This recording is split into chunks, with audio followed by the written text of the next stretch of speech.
के गौरव की पुनर्स्थापना हो।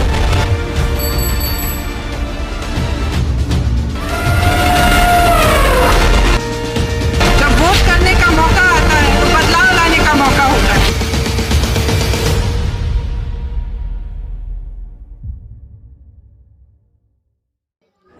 उत्तर प्रदेश विधानसभा चुनाव के पहले चरण के मतदान को लेकर प्रधानमंत्री नरेंद्र मोदी ने आज वर्चुअल चुनाव अभियान की शुरुआत की है।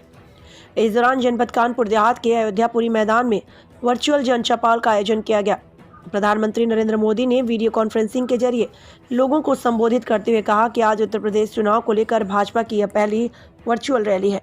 इतने कम समय में तकनीक के माध्यम से इतने सारे लोगों को जोड़ना, ये भाजपा कार्यकर्ताओं की दिन रात की मेहनत का परिणाम है, एक जीवन संगठन का ये सबूत है। इस दौरान पीएम मोदी ने कहा, मां शाकुंभरी के आशीर्वाद से मैं इस चुनावी अभियान की शुरुआत कर रहा हूं। बागपत, शामली, गौतम बुद्ध नगर, मुजफ्फरनगर और सहारनपुर से हमारे साथ जुड़े प्रत्येक मतदाता का मैं अभिनंदन करता हूं। पीएम ने कहा कि बीते 5 सालों में योगी जी के नेतृत्व में यूपी सरकार ने पूरी ईमानदारी, पूरी निष्ठा से आपकी सेवा करने का काम किया है, यूपी के विकास का प्रयास किया है। प्रधानमंत्री जी का हम सर्वप्रथम तो बहुत धन्यवाद अदा करना चाहेंगे, और उन्होंने इतना अच्छा बजट दिया जो कि किसानों को राहत देने वाला था।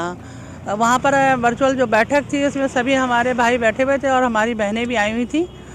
बहनें बहुत आनंदित हुई इस बात को लेकर कि उन्होंने आवास कहा कि अभी आने वाले समय में भी कोई व्यक्ति भी बिना आवास के नहीं रहेगा, सबको छत देने का काम किया जाएगा। 80 लाख आवासों की बात की गई है और उन्होंने कहा कोई बचेगा उसको भी देने का काम किया जाएगा। तो महिलाओं ने बहुत धन्यवाद अदा किया कि हम तो पॉलीथीन लगा के रह रहे थे, अब हमको आवाज़ दे दिया, अब तो हम आप ही के साथ समर्थन देंगे, ये वादा किया। दूसरा ये कहेंगे किसानों के लिए भी बहुत राहत देने का काम किया। अब MSP सीधे उनके खाते में चली जाएगी। और दूसरा है कि कांग्रेस सरकार के अलावा उनका बहुत ज़्यादा बजट है, बहुत आगे बजट रहा, पॉइंट कुछ 6 करके आगे गया है। तो हम ये कहेंगे कि किसानों ने बहुत खुशी जाहिर की और अब उनको भटकना नहीं पड़ेगा इसके लिए।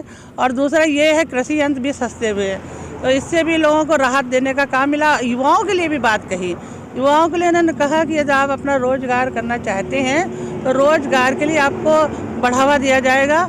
और अब सारा आत्मनिर्भर भारत बनाने की कदम में यदि हम अपने छोटे व्यापार करते हैं, नौकरी के चक्कर में ना पड़ के, यदि हम अपने व्यापार पे ध्यान दें तो हम खुद मालिक बन सकते हैं और हमारा युवा जो भटक रहा वो भटकने से बच सकता है। तो व्यापार के भी बढ़ावा हो गया और महिलाओं के सशक्तिकरण पे भी उन्होंने विशेष महत्व दिया। और उन्होंने कहा यदि महिलाएं भी अपना उद्योग बढ़ा सकती हैं तो उनके लिए भी प्राविधान है, उसको भी लोन का सिस्टम है, आप वो भी चाहें तो उनके लिए भी बजट है। तो महिलाएँ भी हर्षित हैं। महिलाएँ कह रही हमें सिलेंडर मिला, वो तो है ही, पर साथ साथ में हम समझते हैं कि ये बजट हम सभी लोगों के लिए एक बहुत लाभकारी बजट है। और जनता के लिए, क्योंकि मोदी जी का अपना कोई घर परिवार नहीं है, उन्होंने पूरे देश को ही अपना घर परिवार समझा है। तो चाहे युवा हो, चाहे महिला हो, और चाहे हमारा किसान भाई हो, चाहे व्यापारी भाई हो, सभी लोग आनंदित और हर्षित हैं। सभी लोग उनका आभार व्यक्त कर रहे हैं।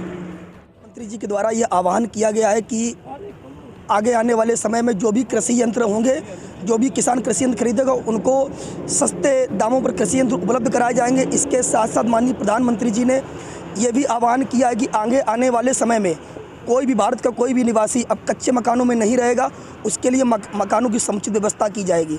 इसके साथ साथ माननीय प्रधानमंत्री जी के द्वारा जो युवा रोजगार करना चाहता है उसके लिए एक निश्चित मूल्य तय कर दिया गया है, उसको उस मूल्य पर पैसा मिल जाएगा और वो उससे अपना रोजगार कर सकता है।